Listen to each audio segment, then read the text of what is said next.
मैं doctor R.S. Luka, assistant professor of botany, government Bilasa girls PG autonomous college Bilaspur, आज आपके सामने एक टॉपिक कल्टीवेशन ऑफ पोटैटो लेकर के उपस्थित हुई हूँ, जिसमें हम देखेंगे कि आलू की खेती किस तरीके से की जाती है, जिसके अंतर्गत हम introduction, nutritional value of potato, botanical characters, cultivation of potato, preparation of field and sowing of seeds, methods of sowing, seed treatment, improved potato varieties for sowing, manure and fertilizers, irrigation, cultural methods, disease control, importance of potato and application of potato starch के ऊपर अध्ययन करेंगे।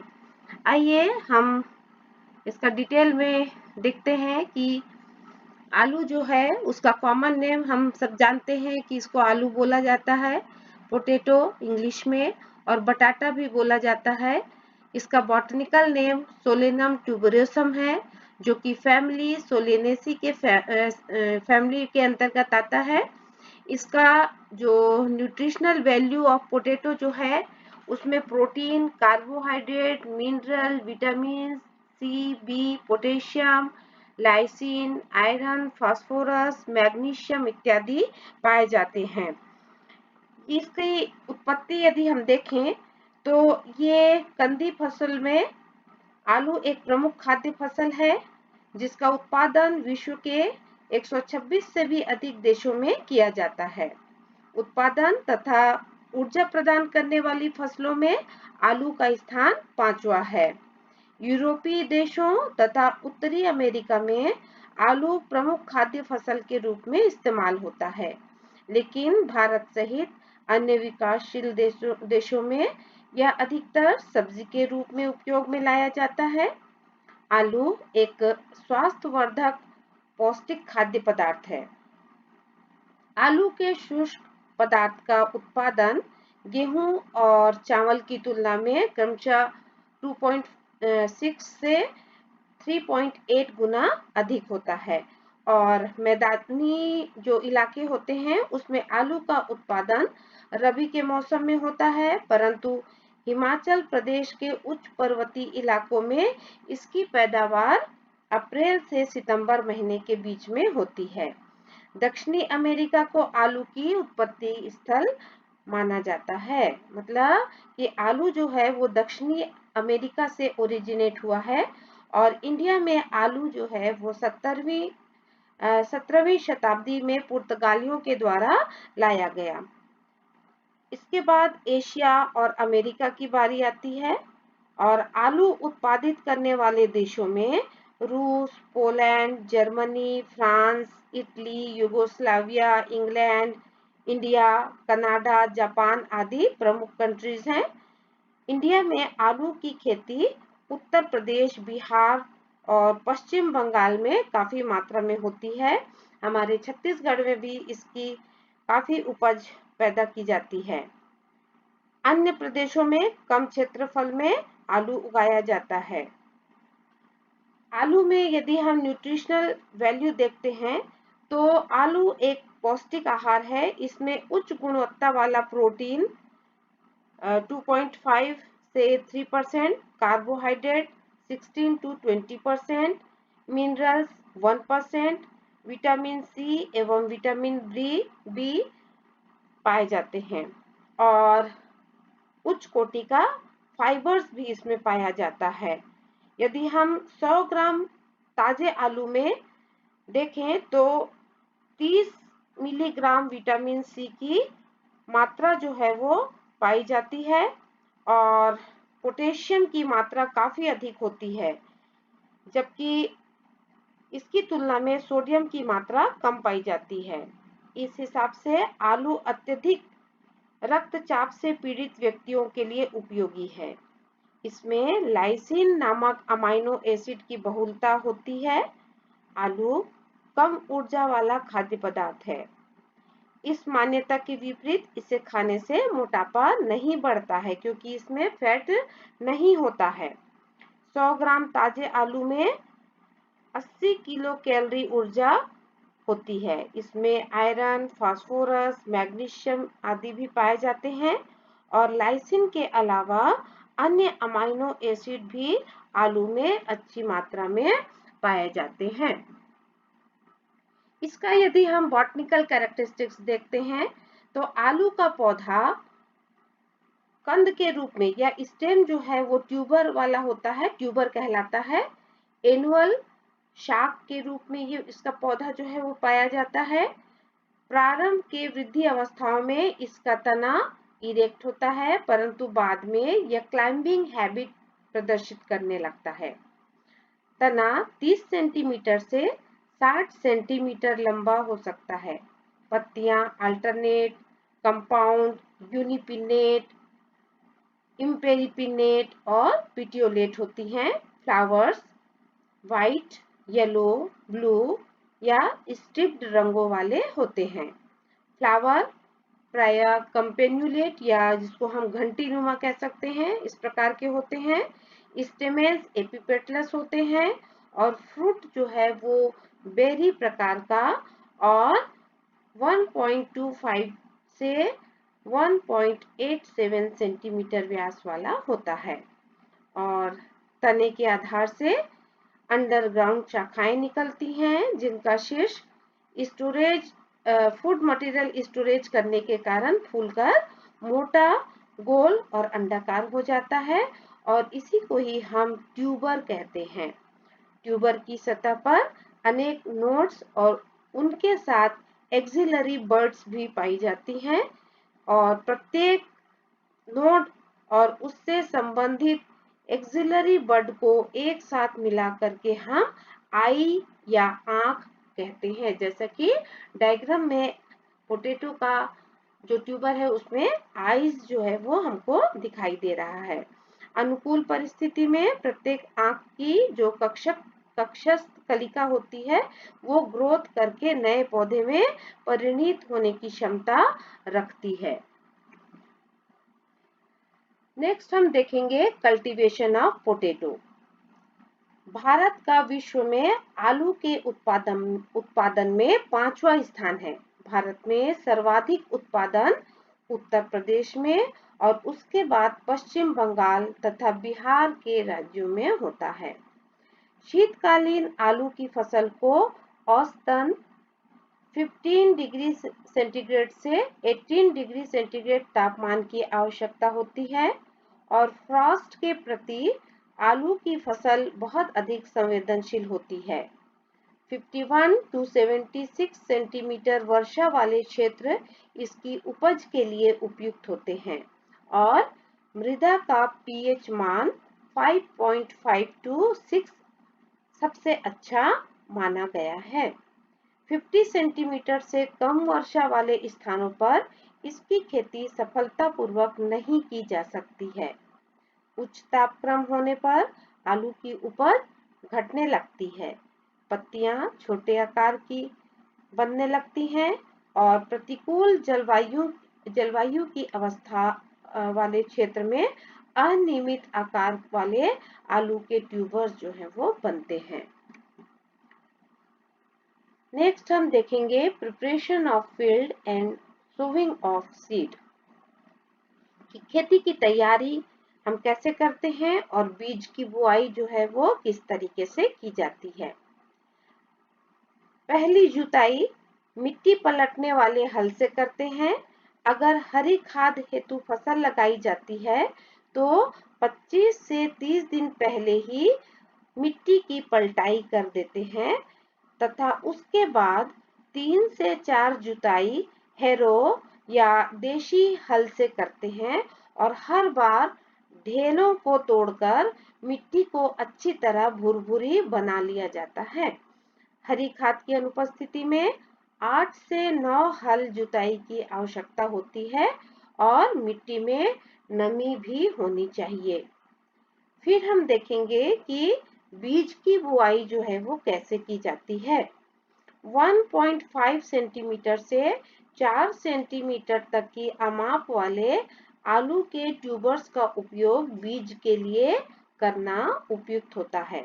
बड़े आकार वाले कंदों की स्थिति में उसके छोटे-छोटे टुकड़े काटे जाते हैं, लेकिन यह ध्यान रखा जाता है कि प्रत्येक कटे हुए टुकड़े में कम से कम 3 आईज अवश्य हों।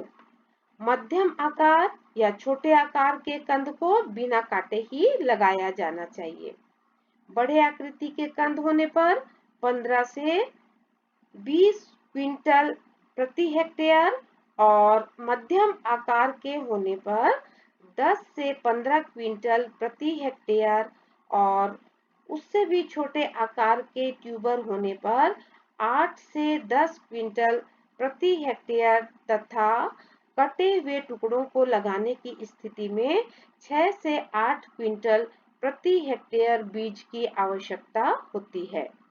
आलू के लिए उचित जल निकास युक्त जो समतल भूमि है वो सबसे अच्छी मानी जाती है और इसकी खेती जो है वो बलुआ, दोमट और भारी मृदा में की जाती है।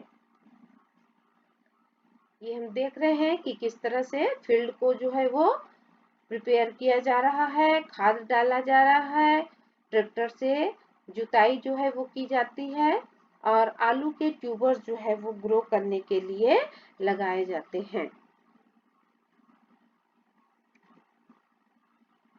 नेक्स्ट हम देखेंगे मेथड्स ऑफ सोविंग कि बुआई का क्या तरीका जो है वो है। मृदा के प्रकार तथा क्षेत्र विशेष के आधार पर अलग-अलग तरह की विधियां उपयोग में लाई जाती हैं। निम्नलिखित में से जो आपके स्क्रीन पर शो हो रहा है, किसी भी एक विधि के द्वारा आलू की खेती की जा सकती है, जैसे कि flat sowing, earthing method, ridge sowing, planter furrow sowing method और डबल लाइन मेथड। ये सारे तरीके हैं जिनमें से कोई एक तरीका अपना करके हम आलू की बुआई जो है वो कर सकते हैं, जिसमें हम पहला देखेंगे फ्लैट सोइंग मेथड।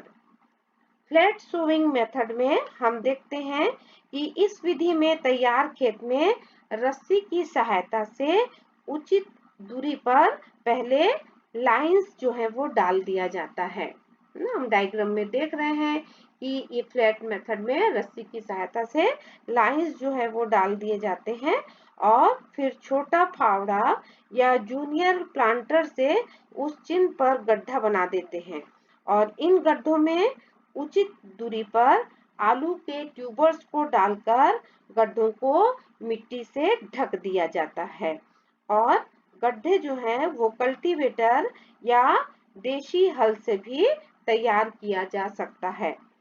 बोने के पश्चात इस विधि में खेत जो है वो समतल ही दिखाई देता है। जैसे सेकेंड डायग्राम में हम देख रहे हैं कि जब हमने गड्ढे बना लिए और आलू को जब हमने ग्रो कर लिया, उसके बाद मिट्टी डाल करके हमने खेत को जो है वो समतल कर लिया है। नेक्स्ट है फ्लैट सोइंग अर्थिंग मेथड या समतली बुआई मिट्टी चढ़ाई पद्धति से हम पोटैटो के ट्यूबर को हम ग्रो कर सकते हैं। इस विधि में लगभग 60 सेंटीमीटर अंतराल पर सीधी रेखाएं चिन्हित कर लेते हैं। डायग्राम में शो हो रहा है कि किस तरह से हम लंबी लाइन सीधी रेखा खींच करके उसको हम चिन्हित कर लेते हैं और रेखाओं पर पर्याप्त दूरी में अर्थात 15 से लेकर के 20 सेंटीमीटर की दूरी पर उसको नियंत्रित रखते हुए आलू के बीजों को बो दिया जाता है।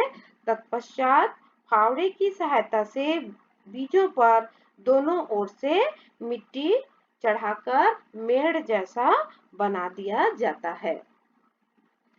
नेक्स्ट है रिज सोइंग या मेड़ पर बुआई। मेड़ बना करके हम आलू की बुआई जो है वो करते हैं।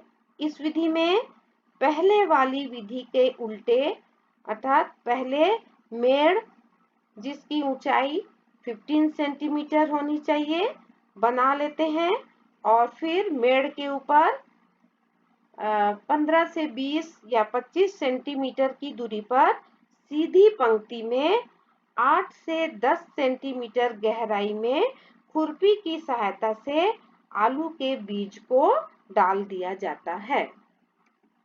नेक्स्ट है प्लांटर फरो मेथड, जिसको हम प्लांटर कुंड प्रक्रिया भी कहते हैं, जिसमें पोटैटो प्लांटर की सहायता से फरो जो है वो बना दिया जाता है। ये डायग्राम में देख रहे हैं हम, रिजेस ऑफ फरोज जो है वो दिख रहे हैं डायग्राम में, और इस तरह से हम फरो जो है वो बनाते हैं और दूसरा व्यक्ति उस फरो में पर्याप्त दूरी पर आलू के बीज को रखता चला जाता है। मतलब एक बार हम पोटैटो प्लांटर की सहायता से फरो जो है वो बना देते हैं और दूसरा व्यक्ति जो है उस फरो में पर्याप्त दूरी पर आलू के बीजों को रखता चला जाता है, और जब प्लांटर दूसरा फरो बनाता है तो उसके क्रम में निकाली गई जो मिट्टी है पहले वाले फरो को उससे ढक दिया जाता है।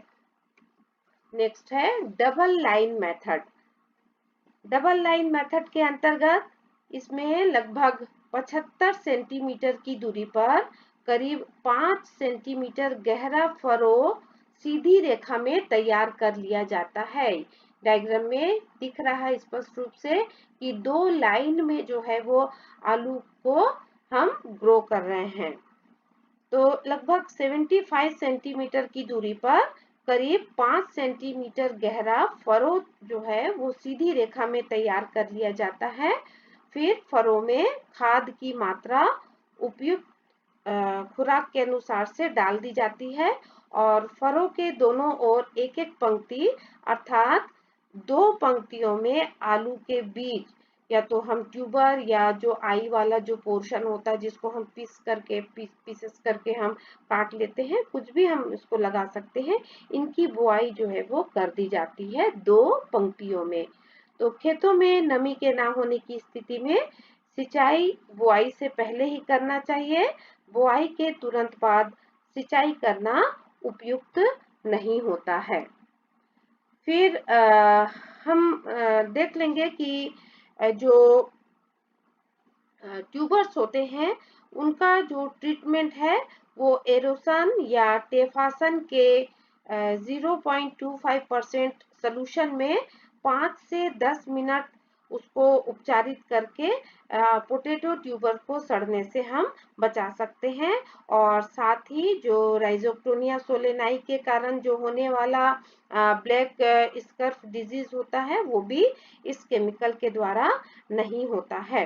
फिर कटे आलूओं के उपचार के लिए हम देखते हैं कि जो डिफोलेटॉन है 80%, उससे भी हम पोटैटो ट्यूबर को सड़ने से बचा सकते हैं। इसके अलावा जो अर्ली वेराइटी है आलू की बोने वाली, उस ट्यूबर को भी हम 5 मिनट तक 0.25% डायथेन M45 के घोल में उपचारित करते हैं। इसके अलावा स्कैब जो स्ट्रेप्टोमाइसिन स्कैबिस की संभावना यदि होती है तो उसके लिए एगेलॉल करके एक केमिकल आता है, उसके 0.5% सोल्यूशन में 5 से 10 मिनट तक का उपचार करना जो है वो आवश्यक होता है। और अच्छे अंकुरन और बहुत जल्दी अंकुरन करने के लिए हम 1% थायो यूरिया या पोटेशियम थायोसाइनेट या जिब्रेलिक एसिड के घोल में बीज को बोने से 1 घंटा पहले उपचारित जो है वो कर सकते हैं। नेक्स्ट हम देखेंगे कि बुआई के लिए आलू की कौन-कौन सी उन्नत किस्में हैं या improved potato varieties for sowing. आलू को ग्रो करने के लिए उसकी कई वेराइटीज हैं, जैसे कि अर्ली वेराइटी है और मेन क्रॉप वेराइटी है, लेट वेराइटी है। तो हम देखेंगे कि जो अर्ली वेराइटी है वो है कुफरी अलंकार, कुफरी ज्योति, कुफरी बहार, कुफरी शीतमैन, कुफरी कुंदन, कुफरी नवज्योति, कुफरी लालिमा, ये सब अर्ली वेराइटी हैं। नेक्स्ट है लेट वेराइटी, मतलब कि हम पछेती जिसको जातियां कहते हैं, जो कि लगभग कह सकते हैं कि जो इसका फसल का जो ड्यूरेशन है वो 110 से 120 दिन के आसपास जो है वो होता है, या 110 से 130 डेज के बीच में ये फसल जो है वो हमको प्राप्त हो जाती है। तो ये जो लेट वेराइटीज हैं वो है कुफरी देवा, कुफरी चमत्कार, कुफरी किसान और कुफरी चंद्रमुखी। नेक्स्ट है जो मुख्य फसल किस्में होती हैं या मेन क्रॉप वेराइटी है कुफरी सिंदूरी, कुफरी बादशाह और कुफरी कुबेर। नेक्स्ट है मेन्योर्स एंड फर्टिलाइजर्स और इरिगेशन, कि कैसे हम खाद और उर्वरक डाल करके फिर खेतों की सिंचाई जो है वो करते हैं। तो जो अर्ली वेराइटी में खाद और उर्वरक जो है उनकी कम मात्रा की आवश्यकता होती है, लेकिन जो आलू की मेन क्रॉप है और जो लेट क्रॉप है इसमें अधिक पोषक तत्वों की मात्रा की आवश्यकता होती है, जिसमें हम देखते हैं कि जो आलू की फसल में जो प्रयुक्त किए जाने वाले जो खाद होते हैं और जो उर्वरक होते हैं उनके रूप में जो पोषक तत्वों की प्रति हेक्टेयर जो मात्रा होती है वो कितनी कितनी होती है। जैसे कि जो क्रॉप रीजन होता है, जैसे कि मैदानी जो क्षेत्र होते हैं उसमें जो कंपोस्ट जो खाद होता है वो 300 क्विंटल पर हेक्टेयर इसकी मात्रा जो है लगती है, और नाइट्रोजन जो उर्वरक होता है उसका 100 KG per hectare, phosphorus 80 KG, 80 से 100 केजी पर हेक्टेयर, और पोटाश जो है वो 80 से 100 केजी पर हेक्टेयर इसकी मात्रा जो है खाद की वो लगती है। उसी तरह से यदि हिली रीजन है तो हिली रीजन में जो कंपोस्ट या गोबर की जो खाद होती है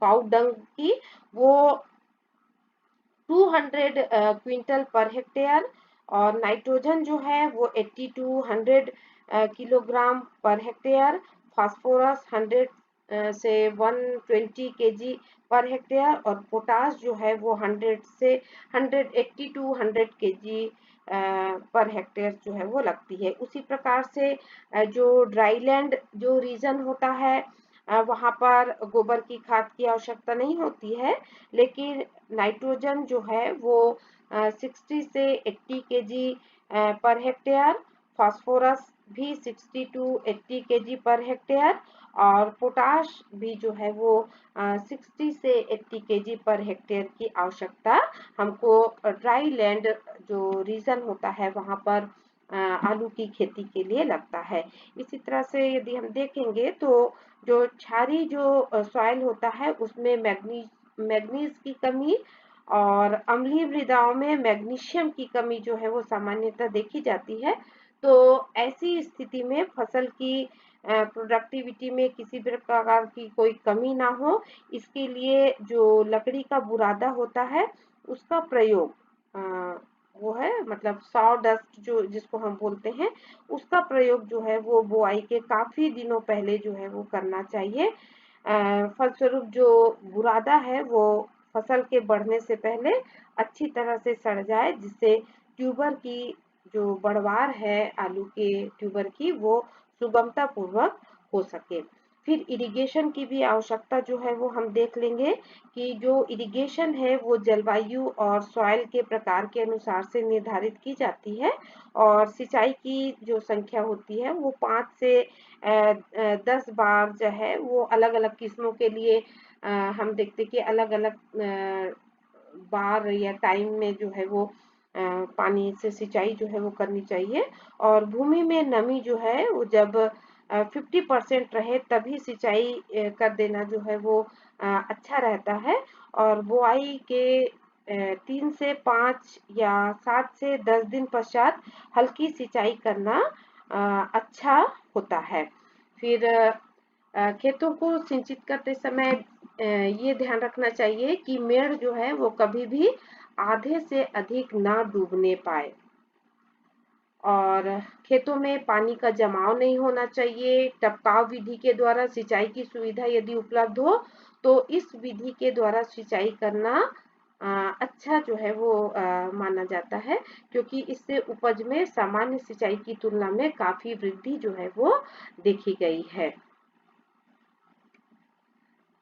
ये हम देख रहे हैं कि आलू की खेती में किस तरीके से सिंचाई जो है वो आजकल तो आधुनिक विधि के द्वारा हम देखते हैं कि ये पूरा सिंचाई का जो नोजल है वो चारों तरफ रोटेट जो है वो होता है।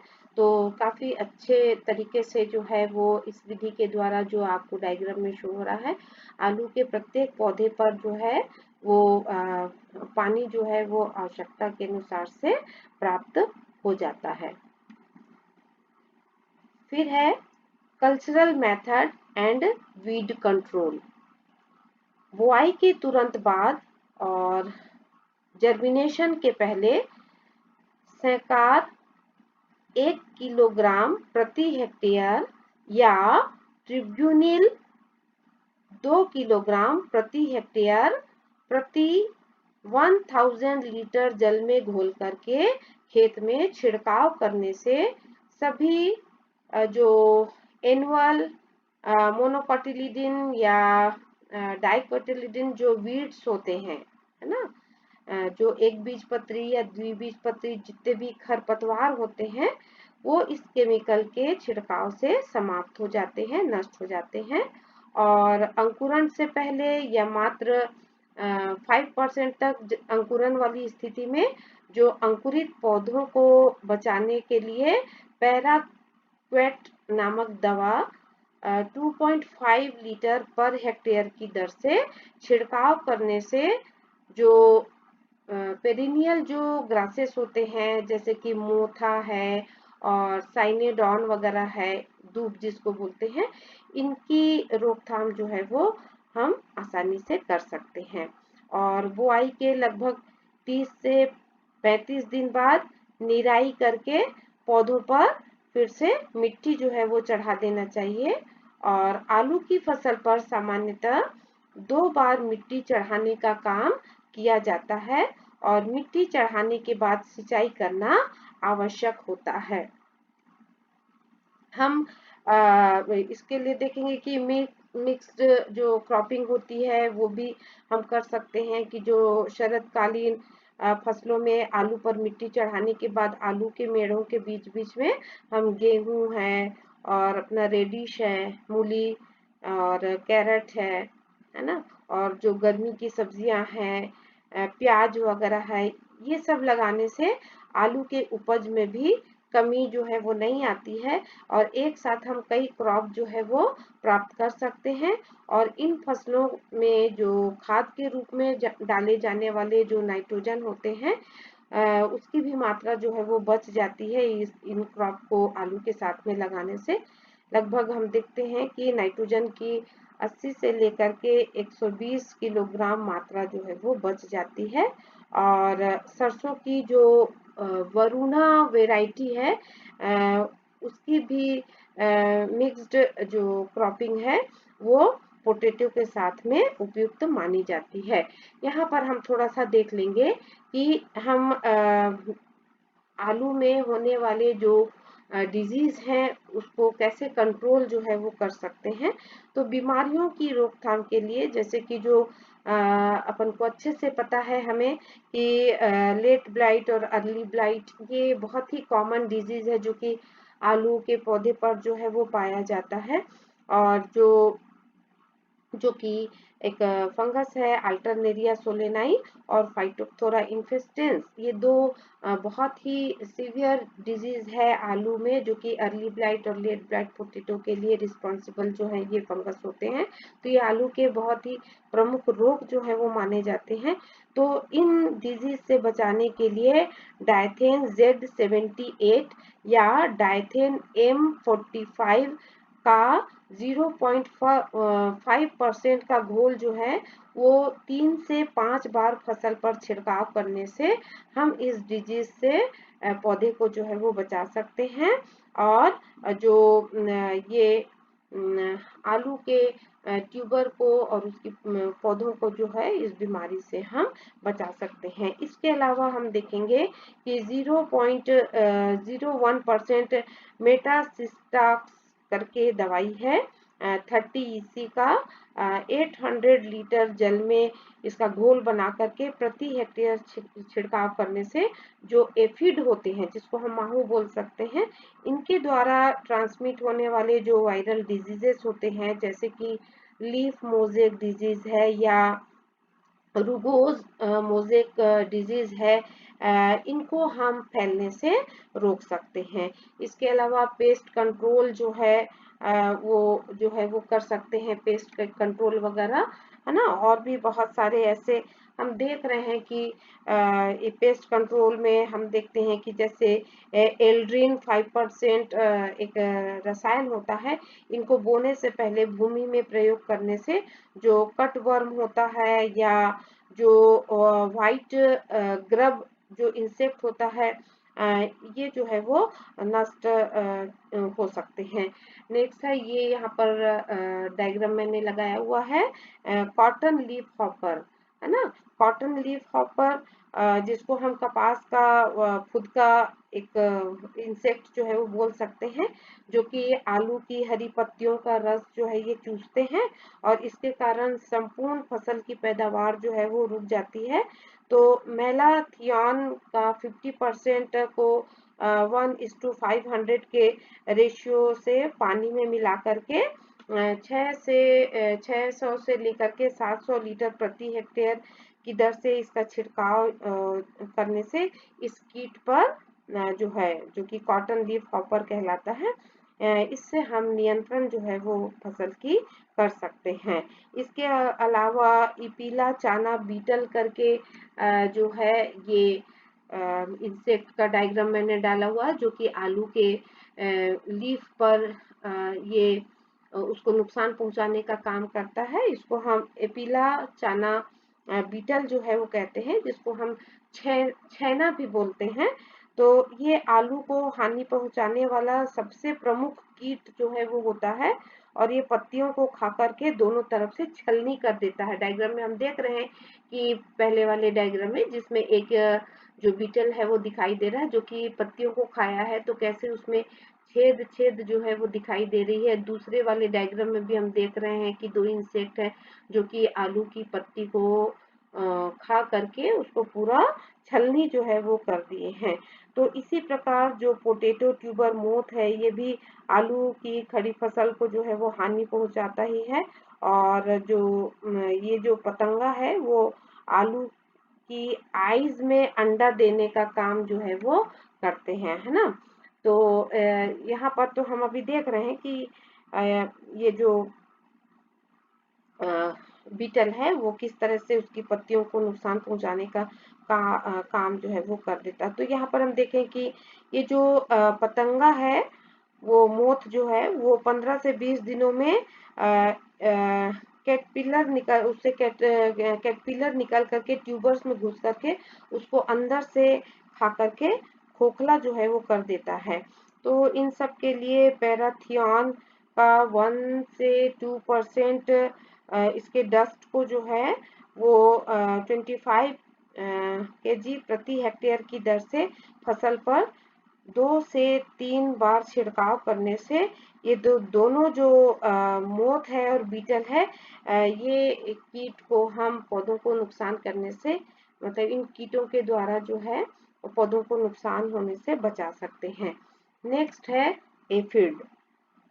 एफिड्स जो है इसके रोकथाम के लिए मेटासिस्टॉक्स करके है केमिकल, जिसका 0.05% का जो केमिकल है उसको 1000 लीटर जल में घोल करके इसका सोल्यूशन जो है वो बनाते हैं। और इसके अलावा 2% पैराथियन या डाइमेक्रॉन का छिड़काव भी जो है ये एफिड्स के लिए बहुत लाभदायी जो है वो देखा गया है। ये एफिड्स जो है हमने पौधों में जो है वो देखा है ना।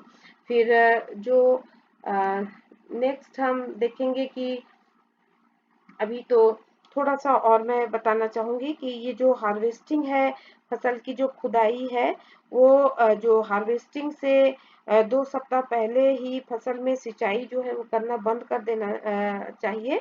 और आलू की शाखाओं के सूखने पर और छिलका पकने पर ही खुदाई जो है वो आलू की करनी चाहिए। ऐसी स्थिति होने पर आलू जो है वो कम सड़ता है और उसको काफी समय तक हम स्टोर करके रख सकते हैं।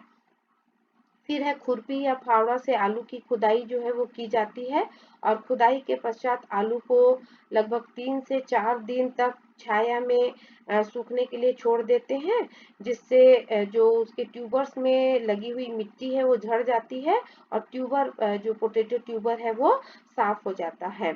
और इसके यील्ड के लिए हम देखेंगे कि जो अर्ली जो वेराइटी है इसकी उपज जो होती है वो 120 से 200 क्विंटल प्रति हेक्टेयर जो है वो होती है।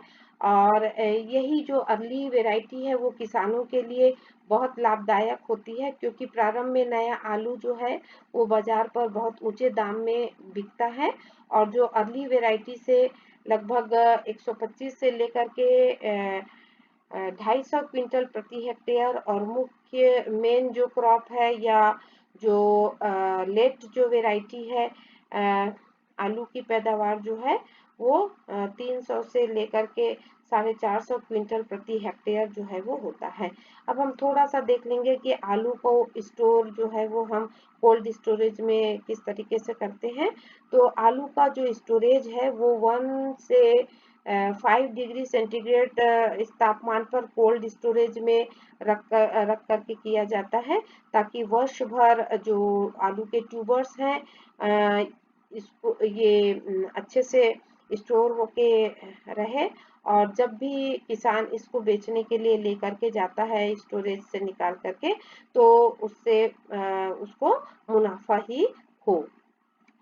नेक्स्ट है इम्पोर्टेंस ऑफ पोटैटो।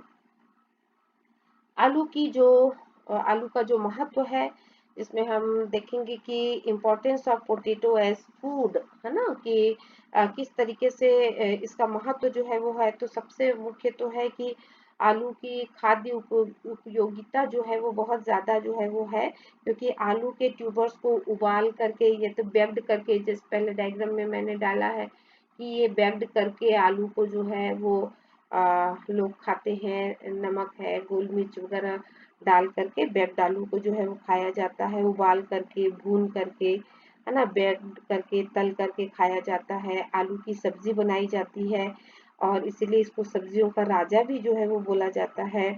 इसके कंद के पतले पतले या आलू के ट्यूबर्स के पतले पतले स्लाइस काट करके फिंगर चिप्स जो है वो बनाया जाता है और उसको सुखा करके चिप्स जो है वो बनाया जाता है। दूसरे वाले डायग्राम में मैंने इसको डाला हुआ है कि चिप्स जो है वो बना करके भी इसको खाया जाता है।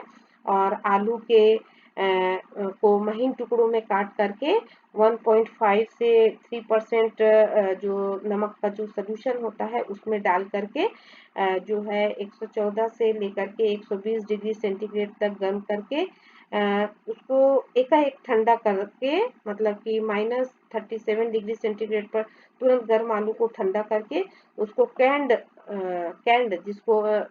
पोटैटो या डिब्बा बंद जो आलू बोलते हैं, ये बनाया जाता है। पील्स के रूप में, जो कैंड वेजिटेबल्स के रूप में भी इसको इस्तेमाल किया जाता है। फिर आलू को विभिन्न आकृति के टुकड़ों में काट करके उसको डिहाइड्रेशन करके विभिन्न प्रकार के उत्पाद जैसे कि पोटैटो डाइस है, पोटैटो ग्रेन्यूल्स है, पोटैटो फ्लैक्स है, ये सारी चीजें जो है वो तैयार जो है वो की जाती हैं।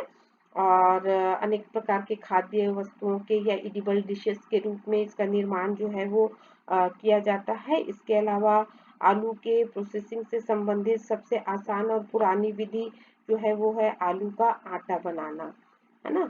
इसमें प्रचुर मात्रा में इसे बनाने के लिए आलूओं को पहले पकाया जाता है और फिर उसके बाद उसको मथा जाता है और फिर मथे हुए आलूओं को ड्रम में रख करके या फैला करके गर्म हवा में या धूप में सुखाया जाता है और सुखाने के बाद चक्की में पीस करके इसको आटे की तरह बारीक बना लिया जाता है। और यह आलू का आटा जो है वो प्लास्टिक में पैक करके उसको साल भर तक हम सुरक्षित रख सकते हैं। तो इसका प्रयोग जो है वो बेकिंग इंडस्ट्री में ब्रेड है और बिस्किट्स वगैरह बनाने में उपयोग में लाया जाता है। ये जो अभी बिस्किट्स मैंने डाला हुआ है पोटाटा करके, ये बहुत ही टेस्टी, मतलब एक पैकेट में कम से कम 50 से 60 एकदम पतले पतले स्लाइस में ये बिस्किट्स जो है वो आजकल मिलते हैं, जो कि बहुत ही खाने में टेस्टी होता है। तो इस पोटैटो जो फ्लोर होता है, आटा होता है, उसका उपयोग जो है वो ब्रेड और बिस्किट्स वगैरह बनाने में होता है।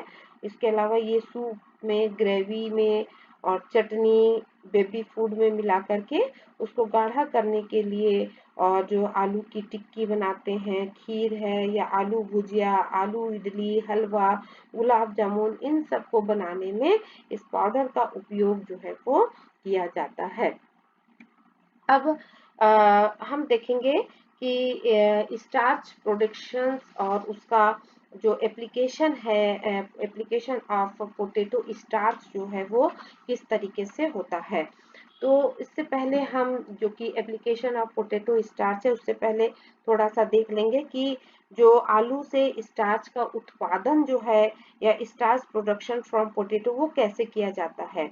तो आलू में स्टार्च की प्रचुर मात्रा जो है वो होती है, और आलू की जो भारतीय जो किस्में होती हैं, वैरायटी होती हैं, जिसमें से कुफरी चंद्रमुखी, कुफरी लौकार, कुफरी लालिमा, कुफरी बादशाह और कुफरी जवाहर, इन सब से 12 से लेकर के 17% तक, जिसमें कि औसतन 14% स्टार्च जो है वो होता है। यद्यपि भारत में आलू से स्टार्च उत्पादन जो है वो बहुत कम किया जाता है, परंतु आलू का स्टार्च जो है वो बाकी सभी अनाजों से प्राप्त होने वाले स्टार्च से अधिक उत्तम जो है वो माना जाता है। आलू से स्टार्च उत्पन्न करने के लिए या उत्पादित करने के लिए आलू को पहले छोटे छोटे टुकड़ों में काट करके पानी की सहायता से मिक्सी में पीसा जाता है, और पीसने के बाद उसे 2-3 बार मसल कर मतलब मलमल के कपड़ों से ना उसको मसल करके उसको छान दिया जाता है, और लगभग 12 घंटे तक स्टार्च को जो है वो नीचे सेटल होने दिया जाता है।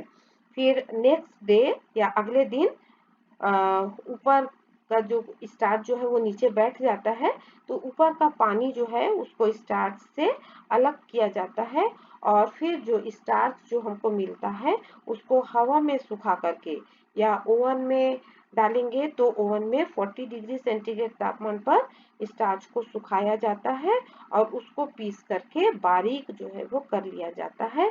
तो इस प्रकार से आलू का स्टार्च जो है या जो है वो हमको प्राप्त होता है। अब हम देख लेंगे कि एप्लीकेशन ऑफ पोटैटो जो है वो क्या क्या होता है। तो जो आलू के स्टार्च का जो एप्लीकेशंस है या अनुप्रयोग है वो बहुत सारे इंडस्ट्री में होता है। जैसे मैंने शो किया है, textile industry, paper industry, medicine industry और फूड इंडस्ट्री है, या अन्य जो उपयोग आलू के होते हैं, अदर एप्लीकेशंस ऑफ पोटैटोज, इन सब जगहों पर आलू के या पोटैटो स्टार्च का उपयोग जो है वो किया जाता है। जैसे हम थोड़ा सा देख लेंगे जो टेक्सटाइल इंडस्ट्री है उसमें किस तरीके से पोटैटो स्टार्च का एप्लीकेशंस जो है वो किया जाता है। तो ये जो टेक्सटाइल इंडस्ट्री है इसमें आलू के स्टार्च की लेई जो है वो साफ और चिकनी होती है तथा सतह पर जल्दी से ये व्याप्त हो जाती है या फैल जाती है। तो इसके इसी गुण के कारण आलू जो है वो स्टार्च को ताना के आकार में अधिमान जो है वो दिया जाता है, क्योंकि इसकी लेई जो है वो ताना को मजबूत बनाती है। मतलब जो उसके जो थ्रेड होते हैं, है ना, उसको ताना बोलते हैं, उनको मजबूत बनाता है, जिससे जो फाइबर्स हैं या जो उसका थ्रेड होता है कपड़े इंडस्ट्री में, वो घर्षण प्रतिरोधी बन जाता है और जल्दी जो है नहीं टूटता है। तो आलू के स्टार्च से कपड़ों में सफाई अधिक अच्छी आती है, जिसके फलस्वरूप कपड़ा भी जो है वो दिखने में अच्छा लगता है। और आलू स्टार्च से उपचारित ताने के आकार को भी बदलना जो है वो आसान होता है। नेक्स्ट होता है पेपर इंडस्ट्री। पेपर इंडस्ट्री में जिल्दसाजी के जो एजेंट के रूप में जो है आलू स्टार्च को कागज इंडस्ट्री में एप्लीकेशन इसका किया जाता है, क्योंकि इससे रंग जो है वो अच्छा जो है अधिशोषण परिस्थिति जिसको कह सकते हैं वो जाता है। और उच्च स्तर के कागज पर जो स्टार्च का परत चढ़ाते समय इसमें चमकदार मतलब शाइनिंग जो है पेपर में आ जाती है, जिससे रंग है, द्रव है या मिट्टी रोधी गुण भी इसमें पाया जाता है, जिसके कारण ये सफेद कागज पर परत चढ़ाने के एप्लीकेशंस में ये इसका उपयोग जो है वो किया जाता है। नेक्स्ट होता है मेडिसिन इंडस्ट्री। जो दवा उद्योग है उसमें भी पोटैटो स्टार्च का उपयोग जो है वो किया जाता है, जैसे कि एंटीबायोटिक है या जो प्रतिजैविक जिसको हम हिंदी में बोलते हैं। तो जो एंटीबायोटिक पदार्थ होते हैं इनके उत्पादन के क्रम में आलू के स्टार्च का उपयोग जो है वो संवर्धन हेतु या मीडियम निर्माण में या जो माध्यम हम तैयार करते हैं उसके निर्माण में प्रयोग किया जाता है।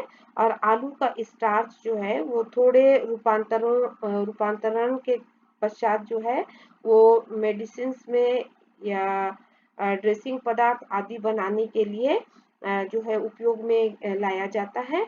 और स्टार्च का उपयोग जो है वो डेक्सट्रोज या डेक्स्ट्रा ड्रीन जैसा जो चिपचिपा पदार्थ होता है ये सब बनाने के लिए इसका प्रयोग जो है वो किया जाता है। इसीलिए जब हम पीडीए वगैरह जब फंगस कल्चर को तो डेक्सट्रोज का इस्तेमाल करते हैं, क्योंकि वो पोटैटो स्टार्च ही होता है। नेक्स्ट है फूड इंडस्ट्री।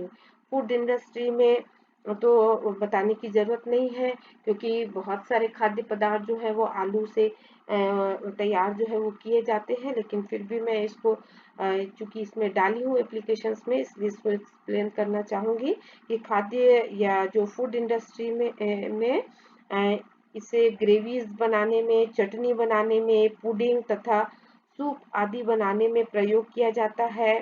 केक है, ब्रेड है, बिस्किट्स है, कुकीज है आदि को थोड़ा सा नरम बनाए रखने के लिए भी इसका प्रयोग जो है वो किया जाता है, क्योंकि हम बिस्किट्स वगैरह खाते कुकीज तो वो थोड़ा सा सॉफ्ट होता है, एकदम हार्ड जो है वो नहीं होता है, तो उसमें ये जो पोटैटो स्टार्च है वो भी मिलाया जाता है। इसके अतिरिक्त आलू के स्टार्च को कम कैलोरी मान वाले खाने के लिए तैयार जो भोज्य पदार्थों को बनाने के लिए भी इसका उपयोग जो है वो किया जाता है। लास्ट है अदर एप्लीकेशंस ऑफ पोटैटोज, या आलू के अन्य जो उपयोग होते हैं, जैसे कि आलू के फर्मेंटेशन के फलस्वरूप अल्कोहल भी जो है इससे बनाई जाती है। और रूस में आलू के फर्मेंटेशन से वोडका जिसको बोलते हैं ये एक अल्कोहलिक बेवरेजेस है, अल्कोहलिक पेय पदार्थ है वोडका करके, तो ये जो है वो तैयार किया जाता है। इसके अलावा आलू के पेस्ट को जो है वो जैसे कहीं पर बर्न हो जाता है या जले हुए स्थान पर लगाने से जो जलन है, बर्निंग है उसमें कमी आती है। चोट के कारण जो काले रंग का काला दाग जो है वो बन जाता है वो भी समाप्त हो जाता है। आलू के गुदा को हम वहां पर मलेंगे तो स्कर्वी के रोगियों को खिलाने से बहुत ही ये उपयोगी जो है वो माना गया है। इसके अलावा जो लीवर संबंधित कुछ प्रॉब्लम होते हैं, लिवर डिस्पेप्सिया करके, इनको भी आलू जो है वो समाप्त करता है। और आलू के जो ट्यूबर हैं और पौधे जो हैं वो जानवरों को भी चारे के रूप में खिलाए जाते हैं। तो इस तरह से हम देख रहे हैं कि आलू पोटैटो स्टार्च के भी बहुत सारे एप्लीकेशंस हैं, और आलू जो है वो हमारे लिए काफ़ी इकोनॉमिक इम्पोर्टेंस का एक खाद्य पदार्थ होता है। और इसकी उपयोगिता जो है वो हमारे लिए बहुत ज़्यादा है, न केवल खाद्य पदार्थ के रूप में लेकिन अन्य दूसरे एप्लीकेशंस भी जो है वो आलू के हमने देखे हैं। तो यहाँ पर मेरा लेक्चर जो है वो आज मैं ख़त्म करती हूँ। आशा है आपको मेरा लेक्चर पसंद आया होगा। Thank you so much.